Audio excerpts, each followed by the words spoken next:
Pramod Boro Zindabad, Zindabad, Zindabad. UPPL long live, long live, long live. UPPL long live, long live, long live. আজকের এই যোগদান আমাদের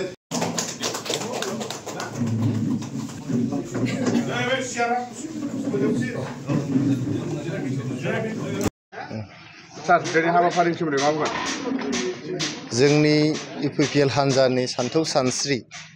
आरो प्रमद बर' सारनि हाबाफारिफोरखौ मोजां मोननानै सराइबिल BTC समस्तिनि गोबां रायजो राजाफोरजों लोगोसे BPF हान्जानि गोबां दैदेनगिरिफोर दिनै UPPL हान्जायावहाय जगदान जाफैदों। बिथांमोनखौ जोङो दिनै गसाइगाव डिस्ट्रिक्ट UPPL नि मावख'आवहाय बरायदों। बरायनानै बिथांमोनखौ दिनै जोङो UPPL हान्जानि साफा साफा मावथि एबा सोद्रोमा होननानै बिथांमोनखौ जों थिसननानै लादों। गाहायै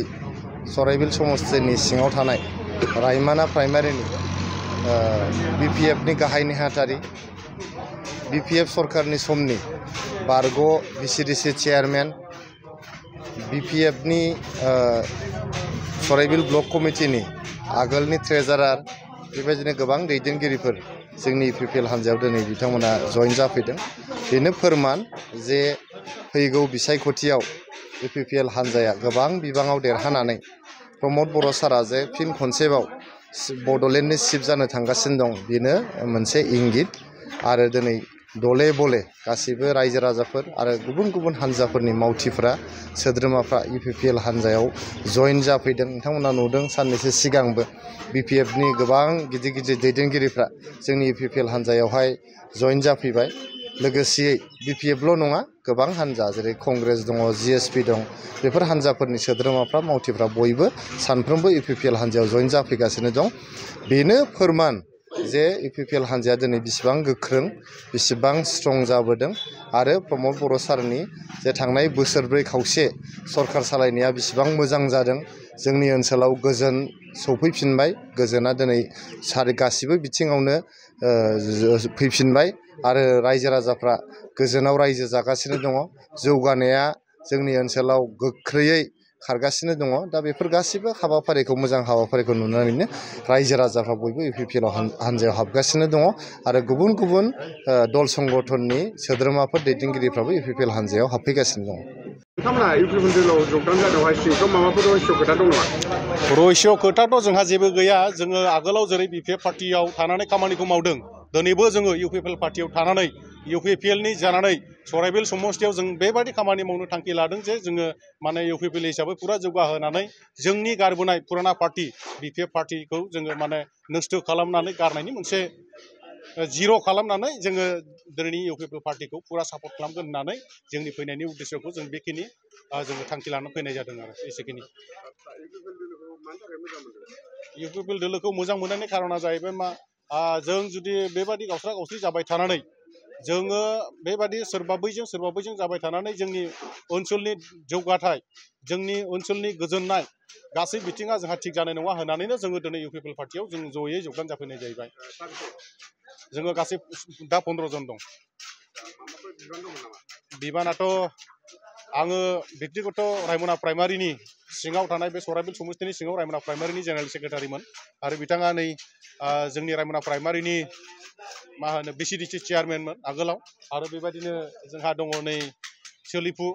गामिनिनो गावबुरा आरो लोगोसे बेबायदिनो गामिनि VCDC नि एक्स मेम्बार हिसाबै जोंहा गोबां मानसिफोर दङ। जों बेबायदि बिबानाव थानाय माखासे मानसिफोरा जों दिनै फैग्रोनाय जाबाय। बाखि फैबावगोन गोबां सुबुं दं आरो जों बिथांमोनखौ गारबोआ जों लानानै फैगोन आरो बे एसेखिनि। बे समावहाय मिडियानि सफैनो हानाय नोंथांमोनखौ आङो आंनि गोसो गोरबोजों बरायो आरो बे मिडियायावहाय भिउवार्स हिसाबै नायग्रा रायजो राजा साफ्रोमबो बिथांमोनखौबो आङो बे समावहाय मोनाबिलि समाव आंनि गोसो गोरबोनिफ्राय अननाय आरो मोजां मोननायखौ जासियो। दिनैनि आंनि प्रेस मिटआवहाय ओंखारफिननांगौ गोनां जानाया जाहैबाय दाख्लै थांनाय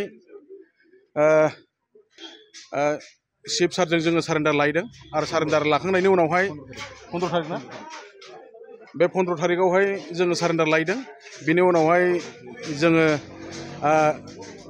प्रेस मिट होदोंमोन आरो बे प्रेस मिट होनायावहाय ब्लकनिफ्राय जाय बिथाङा जेनेरेल सेक्रेटारि बियो जोंनि सायाव काउन्टारखौ होदों बे काउन्टारनि सायावनो आङो फंनैसो बुंनो थाखाय गसंनाय जाहैबाय काउन्टारा बेनो बिथांमोनहा जोंखौ इउपिपिएल दोलोआव सापर्ट होफैनायखौ बिथांमोनहा मेगन सानानै जोंखौ जेबो भटआव गैया आरो रावबो बिपिएफनि मानसि नङामोन बिसोरो गोबाव समनि एंगारनानै थांखानाय मानसिफोर बेबायदि बुंदोंमोन नाथाय बे बिथांमोननि थाखाय नंखाय जोङो जे मा मावोमोन बिपिएफआव गावसिनि थाखाय बेसेबांदि खहा जादों जों फैनायावहाय बिथांमोनहा गावसोरनो अनुभब खालामदों बेनिखायनो बे प्रेस मिटखौ जोंखौ काउन्टार होनानै बुंदों बिसोरो दा दिनैनि गेजेराव जोङो दाख्लै ओंखारदोंमोन फार्स्ट स्टेप दिनै सेकेन्ड स्टेप जाबाय आरो बेबायदिनो फैबाय थागोन साफ्रोमबो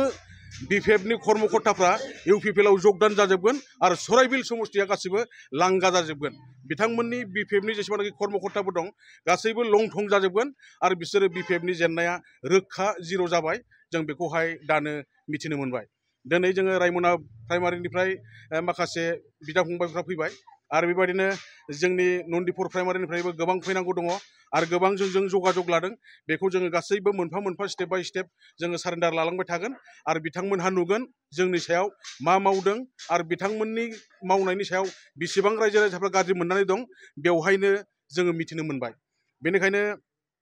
आङो बे मिडियानि जुगिदि खावलायहरबावो जेसेबांनाखि फैबावनांगौ आद्रा दङ नोंथांमोनहा थागथियारि जादो जोङो नोंथांमोनजों जगाजग लागासिनो दङ बे मिडियानि जुगिदि आं बुंहरबाय जाहाथे नोंथांमोनहाबो जोंजों जगाजग लानानै बेबादिनो दाफे फैयो आं बेखौहाय खावलायहरनाय जाहैबाय नोंथाङा रेलवे आसाम पुलिस बेंक टेट बायदि सरकारि साख्रि मावनो गोसो दं नामा एबा नोंथाङा बेफोर बायदि साख्रिनि थाखाय थियारि खालामगासिनो दं नामा नोंथाङा railway Assam police banking SSC Assam direct recruitment TET बायदिनि आनजादखौ खनले होदोंब्लाबो जाफुंसारनायखौ मोननो हायाखै नामा जुदि नोंथाङा railway Assam police banking SSC Assam direct recruitment TET cum recruitment आनजादनि थाखाय थियारि खालामगासिनो दङब्ला नोंथांनि थाखाय लानानै फैदों मोनसे मोजां रादाब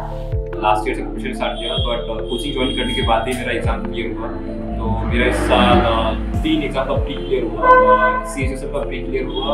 फिर आईपीएस पीओ का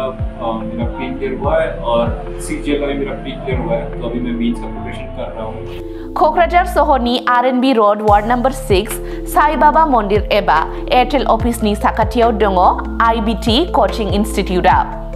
आईबीटी कोचिं इन्स्टिट्यूटआव banking SSC railways defence TET आरो गुबुन सरकारि साख्रिफोरनि आनजादनि कोचिं होनाय जायो